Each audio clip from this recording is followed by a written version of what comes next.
عید شجاع بھی لوگوں کو بتائیں، ضرور بتائیں کہ بھئی یہ 8 ربیع الاول کے بعد 9 ربیع الاول کیا ہے، تو اس 9 ربیع الاول کی حقیقت ضرور بتلائیں، مگر حقیقی خوشی کے منتظر بھی رہیں۔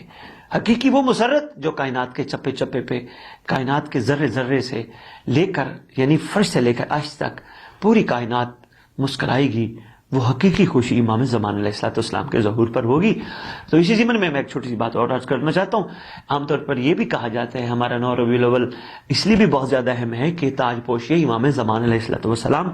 اسی حوالے سے اسی ضمن میں 8 کو بابا کی شہادت اور پھر 9 کو امام کی تاج پوشی یقیناً ہوئی،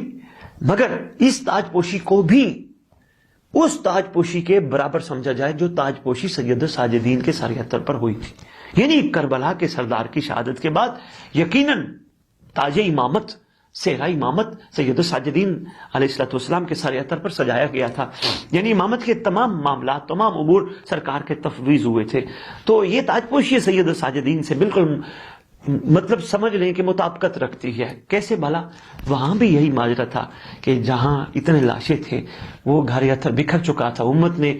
ان کو حق نہیں دیا، ان کا مقام نہیں پہچانا، بیائی نے ہی اسی کیفیت میں سید الساجدین علیہ السلام کے اگر تاج پوشی ہوئی ہوگی تو کس کیفیت میں ہوئی ہوگی؟ اور اگر اس تناظر میں ہم امام زمان علیہ السلام کی تاج پوشی کی بات کریں تو امام حسن عسکری علیہ السلام کی شہادت بھی بڑی دردناک شہادت ہے، معمولی شہادت نہیں ہے۔ تو بیائی نے ہی ایک کیفیت کا اندازہ کریں کہ جس گھر میں سوگ ہو، غم ہو،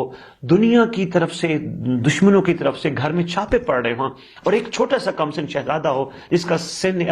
4.5-5 سال کا ہو، اس شہزادے کی یا اس شہزادے کی والدہ معظمہ کائنات کی کیا کیفیت ہوگی؟ یقیناً ایک دکھ اور درد بھری داستان ہے۔ امام زمان علیہ السلام کے بابا کی شہادت بھی، چونکہ ممبر سے بیان بہت کم ہوتی ہے، اس لیے اس چیز کا اتنا ادراک نہیں ہمیں، تو اس چیز کو ضرور مد نظر رکھنا ہے۔ تاج پوشی امام زمان علیہ السلام کی مبارکباد دینے سے پہلے یہ ضرور سوچنا ہے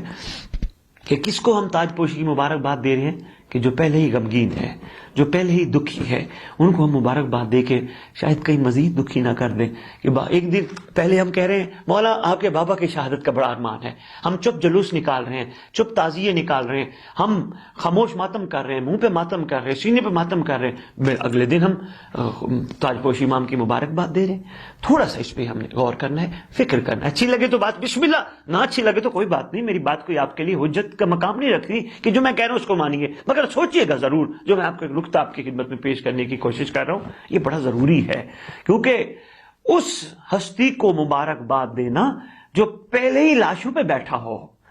اس ہستی کو مبارکباد دینا کیسا؟ کبھی ہم نے 11 محرم کو سید الساجدین علیہ السلام کو مبارکباد پیش کی ہے؟ کبھی بھی نہیں، ہماری ہمت ہی نہیں ہوتی، ہماری جرت نہیں ہوتی۔ اس تناظر میں دیکھیں امام زمانہ علیہ السلام کو پورے گھر کا درد ہے، اللہ کرے ہم سب کی دل کی آنکھیں کھل جائیں اور امام زمانہ علیہ السلام کی کیفیت کو محسوس کریں۔